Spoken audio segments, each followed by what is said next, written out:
I'm Dr. Kelly Brogan. You may know me as a New York Times bestselling author of a book with an exploding pill on the cover, renegade psychiatrist, pole dancer, or honorary member of the Disinformation Dozen. What can I say? I'm a born provocateur. I've spent most of my recent life exposing deceptions, connecting dots, and discovering the secret places my inner victim is still waiting to be liberated. And now I feel called to help you reclaim all of your parts, your health, your sexuality, your power, and your expression, so that you can finally truly own yourself.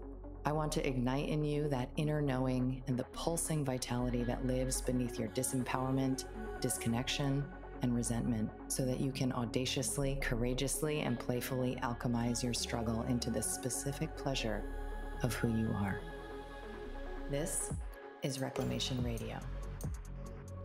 Hi, and welcome back to Reclamation Radio. I am Dr. Kelly Brogan, and today I am in conversation with Ihsan, and I want to give a little context for why I invited him to come chat with me today, which is that I have been, as you all know, in a bit of an investigative journey, trying to understand what is happening with men and women right now, and also with man-woman relating. And I have been running my mouth about the psyops of feminism and the new age and sexual liberation. And I have explored the ways that I, as a woman, have been masculinized, and also the ways that I have seen men feminized. And I could get my panties in a bunch about that. However, I do think that when I zoom out, this is all by design, and we are at this almost like neutralization phase that, of course, creates fertile soil for all sorts of, gender related antics, and imagining that, a woman's biology is elective and the same is true for a man, imagining that these things are irrelevant or even a burden, right? So a lot of the feminist programming is that our biology, our periods, our, birth related responsibilities even are something to be disburdened of, right? So I've been going down these rabbit holes, and as I've been doing so, I've been paying attention to other women who are coming to very similar conclusions about the bait and switch of feminism. And I've also been observing men in the space. I know that I am not alone. I'll reference another podcast guest I had, Kimmy Inch. I don't know if you know her, Ihsan, but she's a dominatrix. And I was at her retreat recently. And there was a moment where the men in the room, got together in front of us and supported one dude who was kind of in it, right? And literally there was not a dry female eye in the room, right? So we were all so moved. Why, right? Like, why is it so existentially grounding for us as women that men are doing the work? It's because, and I want to get into this, I believe you are here to contain us, right? And when you come together in brotherhood, you are better able to do that, for everyone else, for other men, for children, and for women. And so I've been watching the men who are in this space of supporting other men. And you are one of the only ones that I have noted speaks such a similar language to me with regard to personal responsibility and victim consciousness, and really digging deeper into the covert agenda that sometimes us, seemingly spiritual, sort of teachers or whatever you want to call these self-proclaimed pundits that so many of us are, like why we might be doing what we're doing and what might be some of the ways that we are garnering attention and power that aren't overt, right? So I know that you are sensitive to those things because I've watched the language that you use and the ways that you question a lot of the dominant narratives. And so I was in a container recently run by you and your woman, and you were talking about polarity and you were speaking primarily to women. And I was just like, louder for the ladies in the back. I was just 100% on the same page about so much. So I am really here to talk to you about what it's like to be a man today, and specifically, why it is that you have, maybe we can start with this, like why it is that you have decided that gathering with other men is one of your most important priorities, with all the things that you could do, with your time. Like, what do you see as the drive behind that? And then we'll sort of take it from there. So welcome to chatting with me. I'm super excited. Thank you. Thank you. Thank you, Kelly. I'm so happy to be here with you. And yeah, with that introduction, it's like, okay, where do we go? The first thing that came to me when you said, why do you feel it's important there at the end? Why do you feel it's important to do this work with men? I've shared this with the men in gatherings, that I feel as though every revolution that's ever happened in our history happened with a group of men coming into circle and being like, something's got to change here. Like, we have to step forward in a way that is supportive to our women, to our families, to our community, to the truth we feel in our hearts.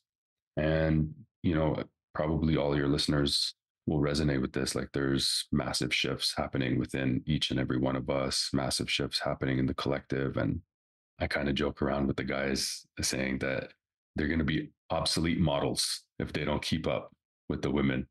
And I do feel like the feminine, our sisters, our women have been leading this expansion in consciousness. And as with nature, the men are rising to meet them there. And so, yeah, it's an honor to do this work, to be aligned with so many brothers doing this work. And we're really rewriting the story of brotherhood, where we're going from seeing other men as threats to our survival to being able to grow alongside other men and now be inspired by other men and stand up taller because I have all these men with me. And instead of socializing with other brothers at the bar or with a video game headset on, now it's like we are aligned on this path of self mastery. We are calling ourselves forward. We are keeping each other accountable. And yeah, this is it. I have not kept it a secret that I am a huge Outlander fan, the show. And I remember when I was watching it, I had this like visceral experience of what I believe is a fact, is literally a biological fact, that women need not just one man, but men, at our backs, and that men need men at their backs, right? Like, there's so many scenes where it requires like 10, 12 dudes to resolve the issue, right? And to come to service of one other man who is at the service of, women and children in the mix. And to deny this fact and to reflect on the atomization, right? So the ways that we women have been pit against each other, and that men have been in, heart disconnected, competition. But even that, I feel like, has fallen away, because I wonder if you would agree that like competition is a healthy part of brotherhood and an important part of establishing competency hierarchies and orienting, around, different kinds of men that you gather with. And it has a different role than it does for women. And if that were in place, I imagine we would do less of the competing. In a lot of depolarized relationships, right, there's so much competition between the man and the woman. And so it's sort of restoring men with men, women with women, and recognizing, the importance of that. It feels essential. And I imagine you would agree. Like, when you gather, is one of the goals to, maybe I should ask you, what is the goal, right? Is one of the goals to have a safe space to feel? Is one of the goals to have healthy competition? Is it to understand yourself through the eyes of a trustworthy other? Like, what is the impulse? Because I can only project and imagine what it might be. But is that clear to you when you gather, or you just know you need to? Yeah, I mean, we gather, and the way I hold my spaces is that each man is a leader and a king in his own right. And it's part of, let's say, the mission of the spaces I hold to help recalibrate and recode that, and to restore that template within himself.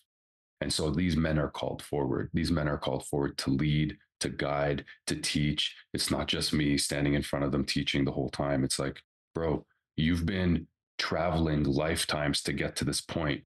Lead me. Lead these men in this moment. If you're scared, you're scared. If you're nervous, you're nervous. If you don't know what to share one of your stories. Like, step forward and lead us. And many men are still followers.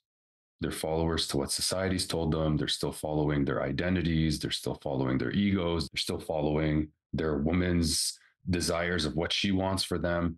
And so for them to step forward and feel it viscerally within their body, what it feels like to lead a group of men and to see that reflection that, like, I can lead, it shifts something for them at a cellular level. The other thing that we do is we create this container, and I call it an arena, to not only practice offering and sharing your gifts and really tapping into your unique magic and medicine, but also to alchemize within the space. And so the way I draw it out is, all right, we are coming together to create this collective container, each man standing to create this circle. Within this circle, if you think of where our attention goes, energy flows. And so if all of us are looking within to the center of this circle, all this energy is focused here. If we are gathering with the same intention to not only, right, restore this original architecture within our own being, but to alchemize the densities that we're holding, now what we place within the center, with every man here holding and witnessing that, the alchemical process gets amplified, right? And so this might not land well with some listeners, and that's okay. It is not a woman's job to be her man's space holder. And I truly believe that she's not built to hold what he's carrying. And so if this man wants to process his, excuse my language, his shit with his woman, you're almost forcing her to become and embody more of a masculine frame in order to hold your alchemical process for you. And so she's not built to hold generations and generations of, you know, attacks and captures. And yeah, this whole, like, as you were saying, it's not even just the feminization of the masculine, it's an attack on the masculine. And so all that these men, the depth of grief of their unworthiness and the pain that they're holding that has been avoided and numbed for years beyond their years, to now come and work to alchemize this, it can't be done at home. It can't be. I mean, we could hang up right now and I would be fulfilled because it's so refreshing. I really don't talk to a lot of men these days. It's just like in such a chamber of female voices. It's really refreshing to hear that reflected. I know that I became aware of a program that I've probably been running since I was like 6 or 7 that is so common, which is I will take man, right? I will take your emotions on, I will manage them, and then I will have the opportunity to get what I want. Right. So it's a strategy and it leads to all sorts of inverse polarity, right? As you know, Yeah. where I have as a woman become really good at staying calm in the storm, at problem solving, at, being in my executive functioning, even as my limbic system is like firing off.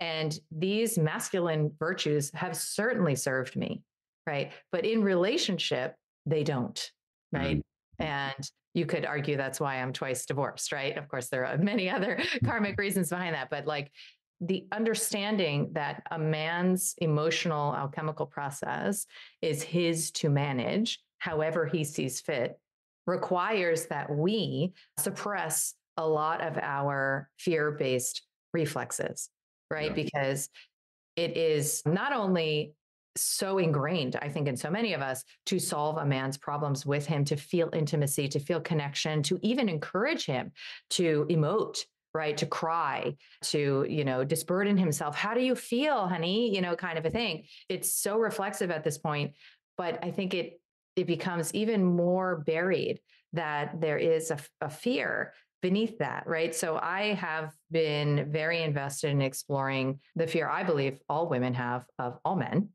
that's biologically innate and how that manifests in relationship, in activism, right? Like you and I both talk about the role of finger pointing and blaming and vilification in activism, right? This is just such a common, approach to world issues.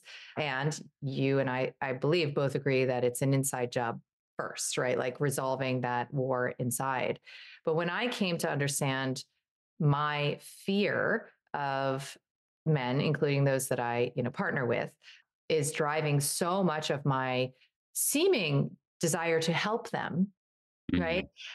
It was exposed like to my awareness how much work it would be to do something different, Mhm. right? And to, instead of solving a man's problems, holding space for him, to understand what is my role when he is having challenges, what is my role when he's in the shit, what is my role when, you know he's not necessarily, this cool, calm, collected presence because he's working something out. So it, even in the sort of like zoomed in, maybe even there's an example of what this would look like.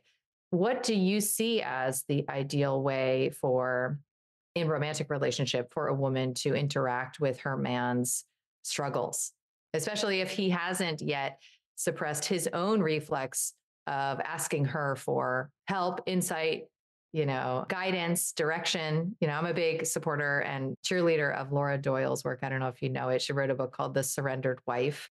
Mhm. And, she encourages, she's also been on the podcast, she encourages women to never take the bait when a man asks for advice on how to make decisions in his own life about his own life. Right. So she says, we should say, whatever you think, right? And really reflect the regard and respect that says, I know you're going to figure this shit out. And Mhm. I absolutely trust you to do it. So, like, when you're talking about these deep struggles and maybe even overwhelm that men deal with, what do you imagine is right comportment, for a woman to take towards that in relationship? Such a interesting question. Maybe I want to take one step back because you mentioned something that I feel is really important to touch on, which is the underlying fear. And the reason why I want to bring that up is I want to highlight the fact that why I am suggesting that men seek each other for their processing is because our woman, by her nature, amplifies what we seed within her. In the same way that when you plant your seed within your woman, she doesn't return back to you seeds, she returns back to you a bloodline. And so, similarly, if I am sitting with my wife at night and we hear a noise that, like, a window breaks in the house, if she senses my fear, she will be even more scared.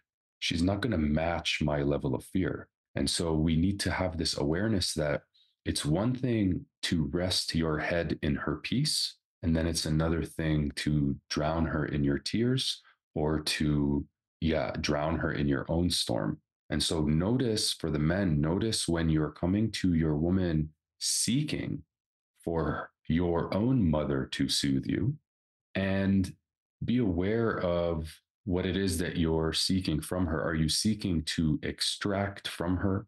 Are you scared in this moment? And it may be just a matter of communicating to her that you're going through a process. You're clearing things up. You're in it right now. And so if I feel distant, this is why. There's a fine line between seeing your woman as your oracle and treating her as your therapist. Mm-hmm. So where Coach or mommy. Yeah. coach, mommy. And so I think, like you said, to get back to what you were asking, be his cheerleader and not his coach. Know that he is in the game, cheer him on, breathe life into him, speak life into him, help him connect into his inner knowing by turning him back inward. Because the more we play into this dynamic where you're helping to fix him and you're giving him constantly advice and you're telling him to come and, like, what do you feel? Tell me how you feel. Like, you're trying to, like, pull something out of him. Not only are you feeding into potentially codependent dynamics, but you have to ask yourself, what is it that you yourself are seeking out of this fixing or out of this consultation? Or what is it? Because as you said, there's this potential to extract your own sense of worthiness from Validation. Yeah. validation and worthiness from helping fix the broken man who can't feel. I would argue that that is the childhood fantasy, right? And that is the the sort of neon lights of the father wound, right? It's like, I will squeeze love from the impossible stone. And when I do, it will make me, feel safe in the world and worthy and validated. And that, as we all know, is the bedrock of a trauma bond and these kinds of codependent, as you referenced, dynamics that don't actually result in intimacy. And that's where I see so much of the competitive dynamic I referenced in, my friends' marriages and in, my own experience.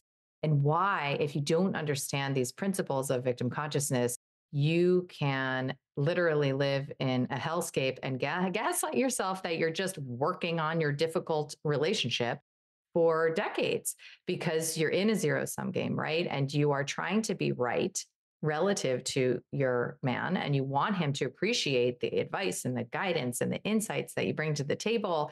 And then you don't know why you constantly feel anxiously attached. I mean, this is such a common dynamic. I mean, I was talking to a girlfriend of mine the other day, encouraging her to be, and this is a Laura Doyle thing I've learned, to apologize, right, to her man for being disrespectful because of correcting him in front of me, right? And I was like, I know this sounds crazy, but I think it's possible. Like, that felt bad, and it might be worth offering an apology, for being disrespectful. And she's like, Kelly, I have been right for 22 years. Do you know what you're asking me to do? Right? When you're asking me to apologize, she's joking, but this is sort of where we've derived a sense of safety as women, when what we really want is the safety that comes from a man who knows what the fuck he's doing, right? A man who is actually leading and guiding, a man whose system is actually regulated, and not the one who needs our counsel, right? And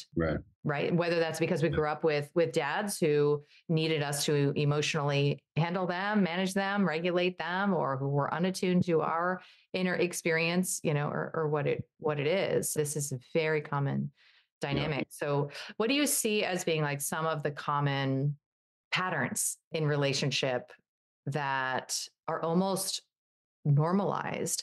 And maybe this is a two-part question, because I know I call like the psyop of the new age. And I've seen you refer to it as like pop spirituality. And I know you have also noted that there are ways in which, trends in so-called spirituality are affecting men, affecting man-woman relating. I would, of course, argue they're also affecting women. And I wonder what you've seen in terms of patterns that are almost normalized between men and women right now that are like a dead end, street. Because I see so much in the, sort of sacred union, spiritual dynamics, polarity spaces, a lot of masturbatory processing in service of one of the people feeling right about how wronged they are, and it's cloaked in like, soft tones, and you can speak like imago type stuff, right? Like, you speak and I'll reflect to you what I've heard, and then I'll speak. And, what I am certainly more interested in supporting the cultivation of is these really organized lanes of energetics, right? Where a woman is in her lane and a man is in his lane. And I'm not sure there's much processing at all that needs to happen, when those energies are properly segregated. And so I think it can be one of the traps of a lot of this sort of like new age spirituality. But what do you see in terms of patterns that are keeping men and women stuck in conflict, stuck in, asexual buddy dynamics, stuck in, sort of like pre-marital, long windows of relating that aren't necessarily leading to commitment? What do you see in your circles? My God, there's so much. And where to begin? The first thing that came to me is this fixation, this new age fixation on polarity teachings. And one thing I've really tapped into is the inversions in the polarity teachings. And not only the inversions in it, but it's almost a bastardization of it. And so you've taken these multidimensional beings who are both masculine and feminine. We are all of it. We are the entire cosmos in this drop.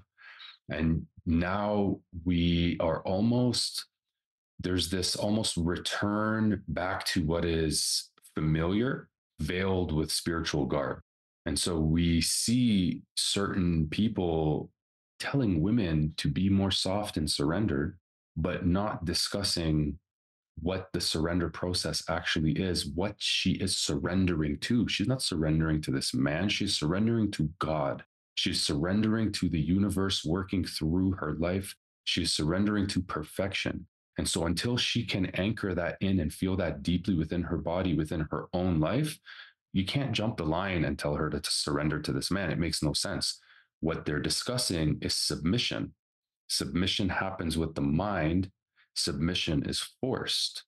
And so there's this distinction that needs to be made that I feel is lost in polarity teachings. And the other thing too is the inversion in polarity teachings that I feel play into codependent dynamics. And I want to challenge some things, even the notion of the masculine being the container, I feel is a potential inversion. And when we look at our direct experience of reality, even the way we create life, it is the feminine that is the container, it is the masculine that is the penetrative force. And so, how can he be the penetrative force and the container at the same time? And so, Unpack that a little bit more for me, because I love that word, and I actually got it from the BDSM world. And this concept of like, a river needs banks, yeah, the little flicker needs the glass container kind of a thing. But yeah. I obviously see what you're saying in terms of penetrative versus like holding, right? And some of this is just poetry, right? Like some of it is just just language. And in fact, one of my teachers, Omer Pani, has indirectly chastised me for using the term masculine as a woman, because he thinks it's problematic, that we're using these terms, like you're talking about your feminine, I'm talking about my masculine, when I am not a man. I don't know. I have no idea what it is to run a man's energy through this vessel. Okay. I only know, just like I don't know what it is to be a Black woman or, a Native American. I just only know this, right? This is my credentialed experience. And he says, when I use that term, it's like a total fiction. And I could see that, right? Like I can see there's something to it. And so maybe on some level, we're talking about energetic signatures, right? And, yin yang, or, if we want to borrow from Jung, the anima animus, these interjects.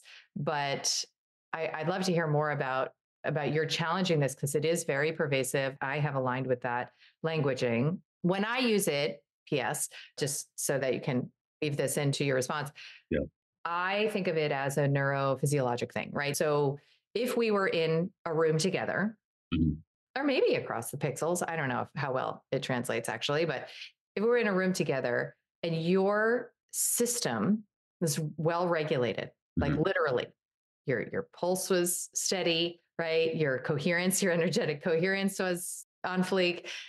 You would be able to offer that to anyone and everyone else in the room. You could do it through a gaze. You could do it through a hand on a shoulder. Sometimes you could even just do it through your presence. And I have felt this. I believe most people know what I'm talking about. And we also know what it's like to be around a man who is very skittery, very sort of like frenetic energy. And, it's destabilizing. And as an activist recovering, I have watched men red-faced, fucking panties in a bunch, screaming at the podium. And I feel like the world is crumbling, right? If these are the leaders that my team is putting up on stage, like we have problems. And I call it like the hysterical man archetype. Like I don't feel safe in the world with hysterical men, right? And that doesn't mean that men can't be hysterical if they want to. I'm just talking about the effect it has on my system. For sure. Right. So that's what I think of as containment. It is something that is conferred. And I believe we do this for ourselves. This is what I teach is I call it self-husbanding, but self-containment. Like, how do you offer that to yourself? Like, how do you create the conditions for your system to exhale, literally, but also like, practically, like, when you're going to a party, when does it start? When does it end? How are you getting there? Are you going to have the water you need? Like these kinds of basic, biological support needs. So I'd love to hear more about like why you think that is an inverted, like this polarity teaching thing might have some like inverted concepts in it, because that's very expansive for me to sort of like think more outside the box about it. Yeah. And when I first brought this forward, it definitely frizzled some feathers, so to speak. And so for me, I'm a student of the elements. And when you talk about the water and the riverbank, you're talking about the water and the earth, which are both feminine elements in their unique expressions. Now, when you're saying a man who's frazzled, for me, that is the air element, that is the mind, that is and for you, you will feel safe with a man who is not a slave to his mind's need for stimulation. He is not enslaved by the turmoil of the stories within his own psyche. He's not attached to who he believes he is. So when you look at when we're on the waters, you're in a canoe, you're in a boat. The reason why the waters would become chaotic is not because it's in the water's nature to be chaotic. It's because the wind and the element of the mental body makes the surface of the water chaotic. But if we dive to the depths of the emotional body, it is very still. And so, although there is this fluid nature to the structure of the water, when we look at a molecular level, the chaos in the gaseous elements are very chaotic. And so, similarly with the fire element, the fire of spirit, we see fighting as a masculine energetic, but dancing and fighting are very similar, right? So, the way I'm experiencing my reality, all my truth comes from the way I experience my reality from nature. My vessel, my container is made of earth and water. What is animating this container is the spirit of my fire and my thoughts, the air element. And so, from my direct experience, my container is feminine. When I am creating life, sex, the masculine is not the container when we are having sex. It is the feminine that is the container. The masculine, that moving, energetic, penetrative force, is within the container of the feminine. When we connect into yin and yang properties, the feminine energetic is thought to be the seed, and the masculine energetic is thought to be the life that penetrates the seed and sprouts out. So, this notion that the masculine is the container may just be rooted in this codependency of the man being what holds me, where we can play differently is that it's not that he is containing her, but he is supporting her through filling up to her limits so that there's nowhere for her to collapse into. So she feels fully supported through this fullness penetration that now it's safe to continue expanding. And because she is magnetic and he is electric, as she expands, he meets her with that expansion. And so we also see this with the expansion of consciousness. Why are there so many women and more women in the spiritual communities and all this stuff? It's because the feminine is leading the expansion in consciousness, and the masculine will rise to meet her there. So I learned through the elements, I learned through my direct experience and how everything is speaking to me, the way nature is speaking to me, the way my life is speaking to me. It's that the feminine is actually the container. And we notice this as the most precious thing in existence. Life itself is housed in the container of the womb, right? And she is the stillness, that slow, nurturing safety, while the masculine might be running around to provide and bring resources and protect her and make sure she's taken care of and make her the meals and this and make sure. So it's like, what are we actually playing with now? To even throw more maybe confusion in the mix, nothing is just one or the other. And so although we said, okay, the water element is feminine in its expression, but when there's a tsunami crashing to the shores, it's expressing primarily masculine in that moment. And similarly, when the drop of water is dropping on this rock and it's patient and persistent and it's eroding the rock, that's still more of a masculine expression, in my opinion. So now what we have, to go back to your question in terms of what I've noticed in the realm of relationship, kind of the things that are stifling relationships now, is not only the inversion of polarity, where you expect a man to be this mountain, not you. Somebody may expect a man to be this mountainous expression, and it's being identified as a masculine expression, right? When we can play with it a little differently. And I like what you said. It's not about him being a mountain, it's more about him having more control over his energy, over his mind, anchoring in that energy. So the inversion is one thing I see. The other thing I see is that as we clear out our unworthiness programming, polarity teachings have come in to almost reaffirm the unworthiness within the union. And so people are looking at their spouse and saying, if only she was more feminine, if only she was more soft and surrendered and feminine, then I would be able to lead and we would be able to get along. Or if only he was more in his masculine and he was more of a leader and he was more like this, then I would relax in my feminine and live happily ever after. And it's like, That's the victim consciousness I'm talking about, right? Because it's the yeah, blaming and finger pointing and right. insisting that something be different than it actually is. Yeah. Yeah. So it's almost playing into a bit of a Disney narrative for me, where it's like, if this person was more of X, Y, and Z, then I would be able to become more of a man. Then I would feel more masculine in my frame. And I think it comes back to it comes back to inner union. It comes back to balance of your own masculine, feminine energies. It comes back to your own sense of harmony and self responsibility for your experience of reality. It comes back to real depth of intimacy through communication beyond the surface level waters of the stories we are telling ourselves, to dive deep into the depths of the ocean, into our own emotional bodies, and retrieve these intricate like structures that have been placed there long ago to really like show each other, like, this is actually what's really hurting me. This is what's really bothering me. It's not you. It's not what you said. It's what has been there for many years. Come, hold your breath and let me take you down there so we can see what's there. And now we're starting to relate differently to each other. So that, for me, when you said, what is the, yeah, that's kind of what came through. What does that balance look like for you? Because obviously I've been studying what that balance looks like for me as a woman. But when you say that inner union, what does that like very practically look like on a Wednesday for you, would you say? Oh my God.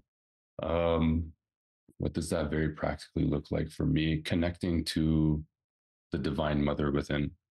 And so not seeking for that mother with my wife, allowing her to be where she's at, who she is in that moment, what she's going through in that moment, not seeking anything from her, nurturing myself, caring for myself, being in a surrendered state within myself.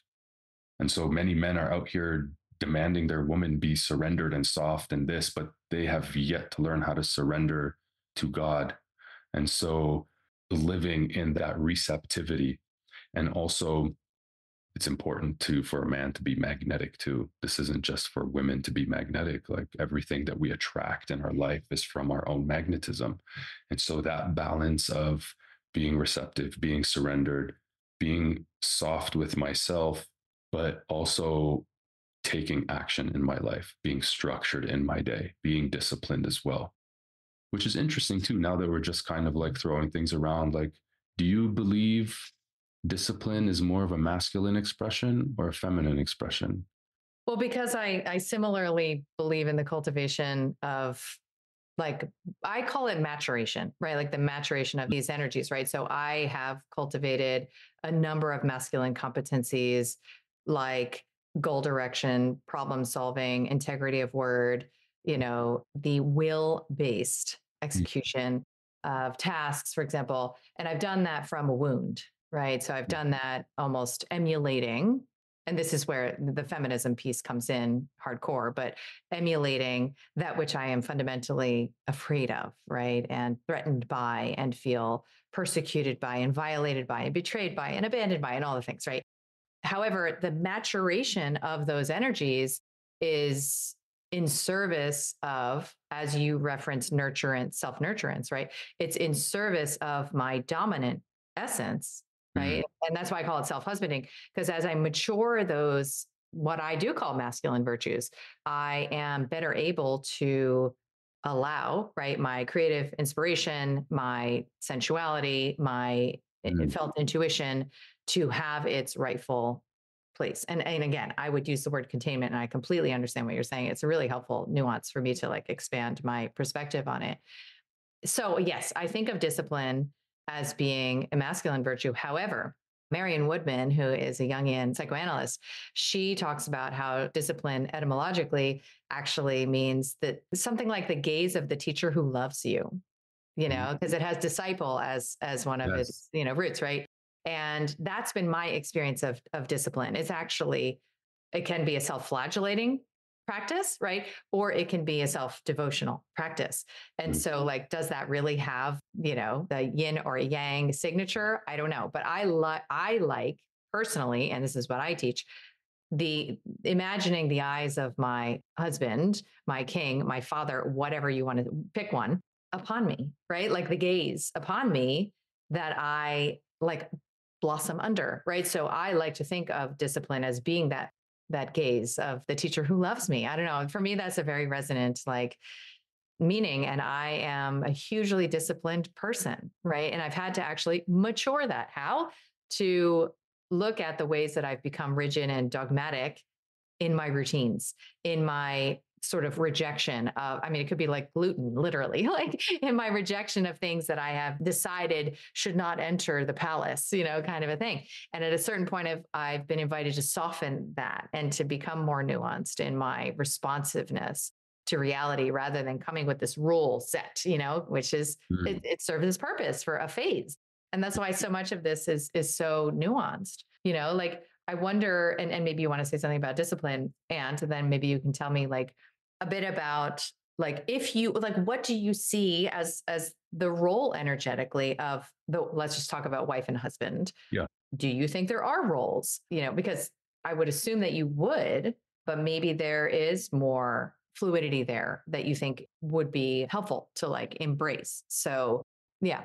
Yeah, I love that what you spoke about discipline. And I think we are getting to a point where it's less about a list of do's and don'ts and more so about placing certain, let's say, checkpoints within our day in order for rhythm and flow to occur within our lives. And I like how you said there's like this balanced expression of it, which is like this nourishing, nurturing, like this is what is best for me and I'm taking care of myself. And then there's this imbalanced expression of like the drill sergeant, and there's no room for feeling where the energy wants to go in that day.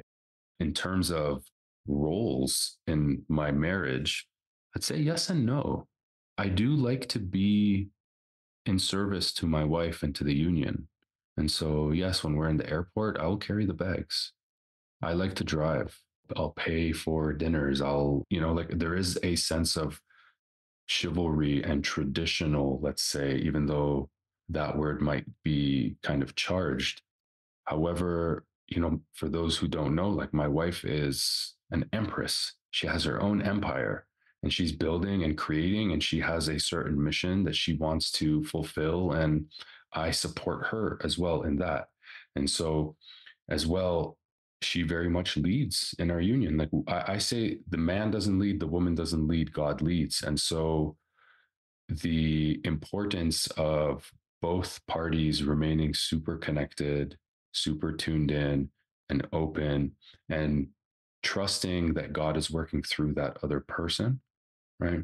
And so knowing that, I know I'm going on here a little bit, but knowing that like I've at a soul level chosen this woman to be my greatest ally in this game. And so also my mind cannot comprehend what she really is. And so to say, this is my role, this is your role, does have a purpose and serves a purpose to make the day to day easier.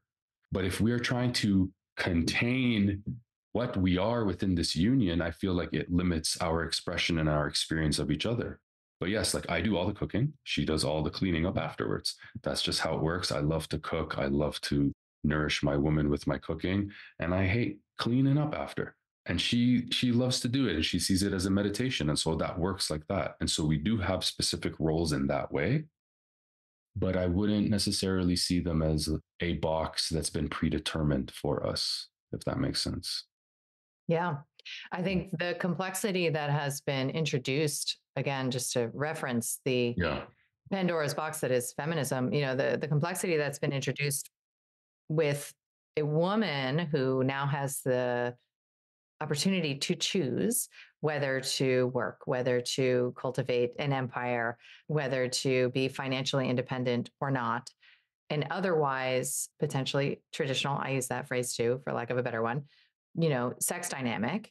It's something we're here to talk about, right? Like this is like literally right now we are figuring this out because I'm exposed to, certainly a cohort of women who are recognizing that being the primary providers or egalitarian providers, 50%, 50% breadwinner kind of a thing, lands us in a escape, like a lifescape that ultimately feels constraining and unfulfilling.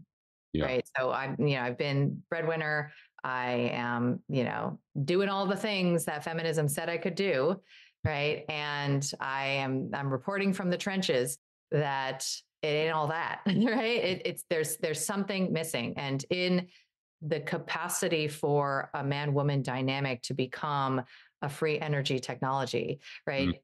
We must, in my opinion, organize ourselves into domains. And so that's why I'm asking when I use the word role, that might even be the wrong word because the domains are more energetic. And I think, I've only interested myself in the work that women can do because I am very committed to the resolution of victim consciousness. And that's why I've been attracted to people like Laura Doyle, who shouldn't talk in these terms, but who literally say, you've got problems in your marriage.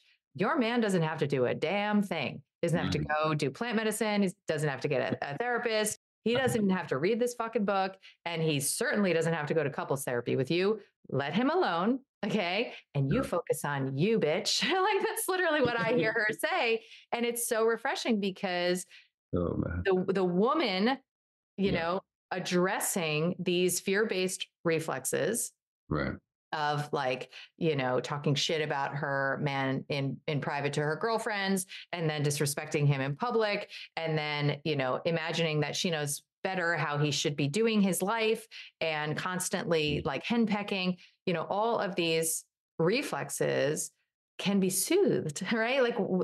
She calls it putting on duct tape, all right? Like we can basically shut the fuck up and actually then have the experience that we want. Right. So it's in service of both, but it's in service primarily of meeting our own desires to be in dynamic with a man we respect, admire, and trust. And if you chose this man to marry, at least at some point, you might have felt those things. Right. And if you didn't, then, that was problematic from the get. Because, Om Rapani says to me all the time, he's like, women need to choose a man they respect, not love, not think is fucking hot, like a man that they respect. And when you have that, you can have this dynamic that is transcendent, right? And with that in place, we do different kinds of work. I could hear these men cheering behind me as you were saying that. Well, that's why people call me a pick me girl. But really, my intention is not, and but plus I'm not even on the market. My intention is not to blow smoke up men's ass. It's actually, to restore the rightful power to women that we've always had. Yeah. And I think the important thing is like, if you're having conversations with women, you're making it about them and not about, and when I'm having conversations with men, I'm not making it about their women. I'm making it about them. And ultimately that is where our power lies. It's not about like men who come to me and say, my woman emasculates me. My answer is no woman can emasculate you. You've emasculated yourself by seeking your manhood in her. And so if you're like, we are so powerful that we are creating our own experience of the other. And so, yes, to the women there, like you must respect this man to be able to build with this man. and you offer him that respect, like take the lead. And we see that the importance of doing so, and we're not victims to our relationships. Like we chose into these relationships. And I think part of the modern times deception is that I can go find somebody else, or the grass Yeah. is greener, or I'm comparing constantly. And yeah. I mean, and what you said about polarity teachings, I'm a huge, huge David Data fan. I've been following him for over a decade, and he's really imprinted on my consciousness when it comes, like even beyond like relational matters, like really spiritually. And the shadow of an amazing teacher like him and so many who have followed in his footsteps is exactly what you articulated, right? Which it's like, women listen to him, or again, insert polarity teacher here, they listen and they say, my man is nothing like this. My man needs to be more like this.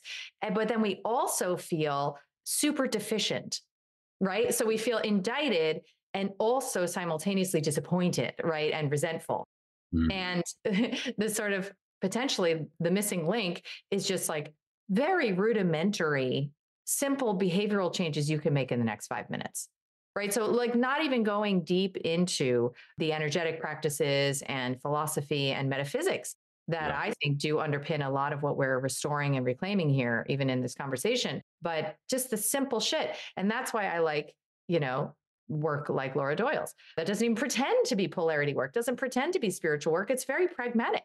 Right. Right. And, like I was talking to a girlfriend the other day who's having this kind of a struggle. Like her man is not masculine enough, and she's constantly having to reorganize him and tell him he's not planning it right. And why isn't he showing up in this way? And why can't he just hold space for her and blah, blah, blah, all that. And that's what I said. What if for 1 month in your mind, all you said was, yes, sir? Literally, like that's your mantra. You can say it out loud. That might be even better. Right. But what if you just said that and you shut the fuck up?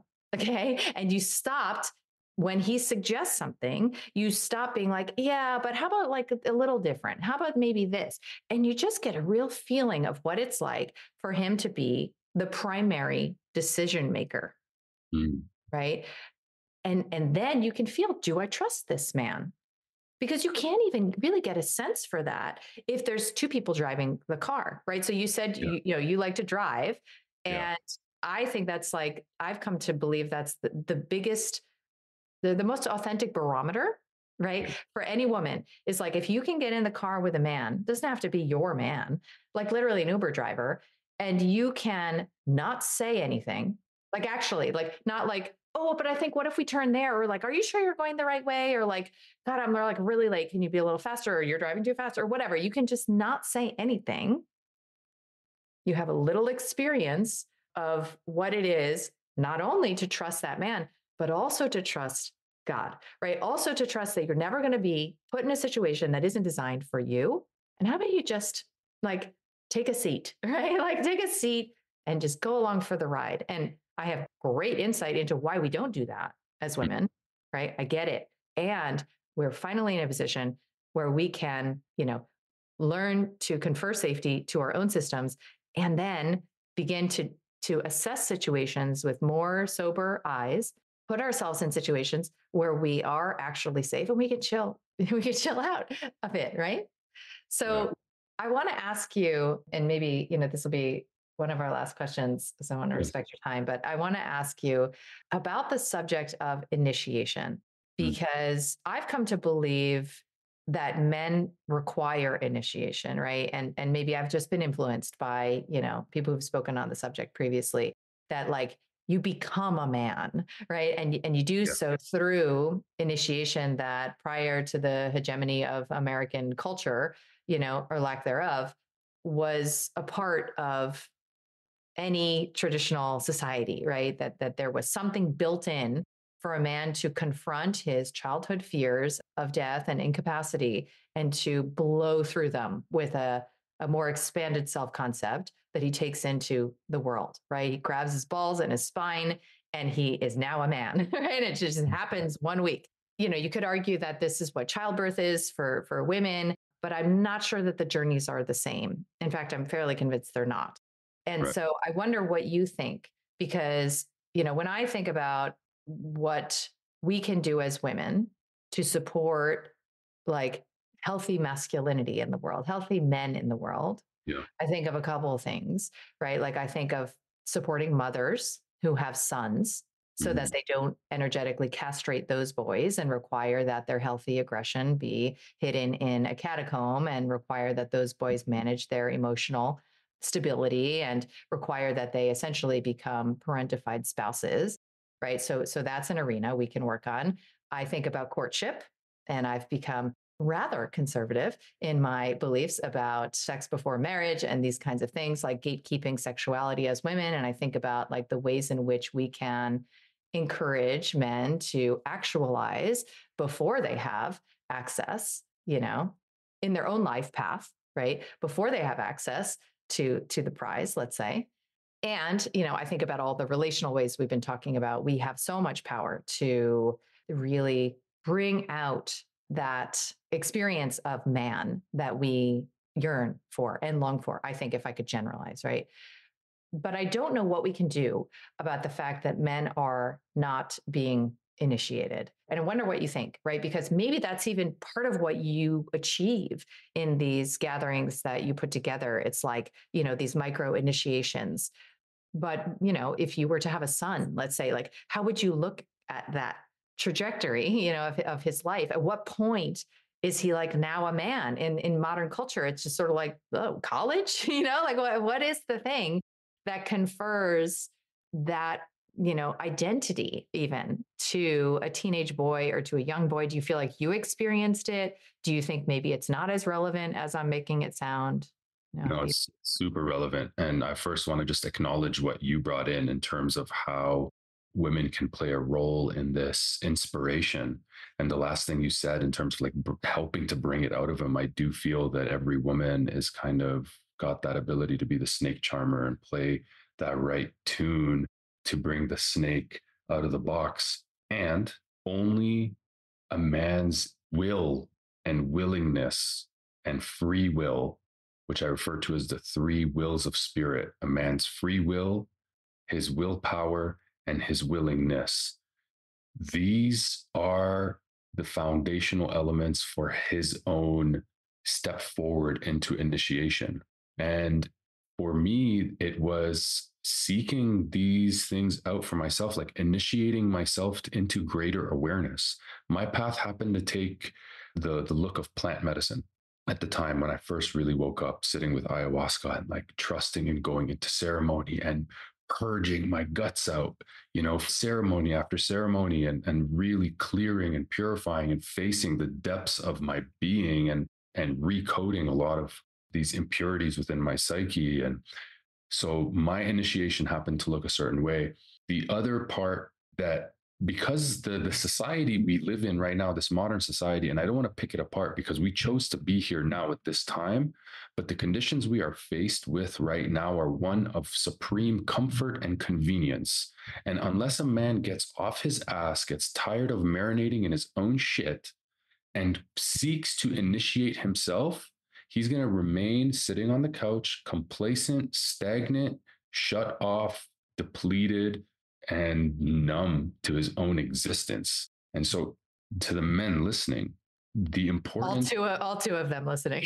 all two of you men listening, there's going to be more now that I'm here. There's going to be more. Go ahead. Yeah. Seek out that initiation, push yourself, see what you're fucking made out of, man. Go, stop at nothing to face yourself in the arena of life. Face your fears. What are you being called to? What scares you? Go. Whatever that may be, whether that's going to train, right? Because like a man who trains in martial arts, a man who trains like in the gym, he carries a different energy about him.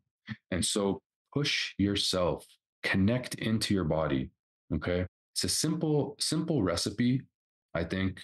And we'll get back to the initiation, but there's a simple recipe for men, like eat clean, work out, get out in the sun, drink a lot of water, sleep well, and let everything take care of the rest. Okay. I didn't become a man, I would say, until I was willing to take supreme ownership of my kingdom. And so until a man is ready to take complete ownership of his inner kingdom and outer kingdom, knowing that everything revolves around him, then he stays uninitiated. So seek out other men. If you seek out who inspires you, don't be afraid to ask your woman who she admires, what men she admires, and see what that evokes within you, and go in that direction. I love that. I want to leave the ladies, the single ladies, with some pearls of wisdom from you before we stop, if you have another few minutes. Because I listened to one of your, I don't know if you would call it a masterclass, but I would, on the subject of like calling in a partner, right? So I spent some time over the past couple of years in that energy before I decided that that is actually not my priority at the moment, and that my role as mother is for the next 5 years. So I'll be extending my sexless window for another 5 years, almost rounding out a decade now. So I have a lot of insight into what it feels like to not trust God, right? To not trust your process, to imagine that there is a grasping, a doing, a self-working, a, bettering that is required for you to attract this partner and this experience of union that so many of us know in our heart is possible. And you spoke to women about, I felt it like relaxing, that grip. And I wonder if there are any, sort of like high level tips that you can offer to women who are interested in taking responsibility. So that would be probably everybody listening who are interested in taking responsibility, who recognize that we have immense power, and who also are struggling with holding a yearning, right? Holding a longing and capacitating an unfulfilled desire for partnership and for the kind of union that they imagine is possible. What would you say? I think the second thing you mentioned about what the women can help do to initiate men is understated. And the importance of treating yourself as sacred and you becoming sacred. How you value yourself is going to be how another man values you. And if you are coming from a place of seeking, then you're going to step into a certain dynamic from a place of lack. And so focus not on finding a man, focus on finding this inner harmony within yourself, focus on becoming this magnetic, divine, radiant specimen being, multidimensional being that you are. I would say, as I'm speaking to the women as though they are my sisters, do not pursue a man. Allow space for a man to court you. Allow space for him to show his words to match his actions. Okay. Allow the longing to exist. Allow that to be okay. And I feel as though that, there's a probable future version of yourself that is in that union that you feel so strongly that you desire. And so your longing may just be the connection to that future you that is there right now. And so allow it to just be what is. There's, I think it's like a Sufi poet wrote about, maybe it was even Rumi wrote about, like, allow your thirst to be what leads you to the water instead of just searching for the water. And so find home in that longing, but also remember that this man will be brought to you depending on where you are walking. And so this is the main thing I'll leave you with. The man you align to will be dependent on where you are walking at that time. Okay. And so if you are walking a place of seeking your other half, you will find half a man. If you are walking on a place of wholeness, you will find a whole man. And so stay on your path, stay within yourself, stay trusting, and revere yourself and allow everything to take its shape around you and remain in truth. Do not abandon yourself to anything. Stay in that truth and allow the external world to shape around that truth that you know deep in your heart. I love it. Amen. Amen.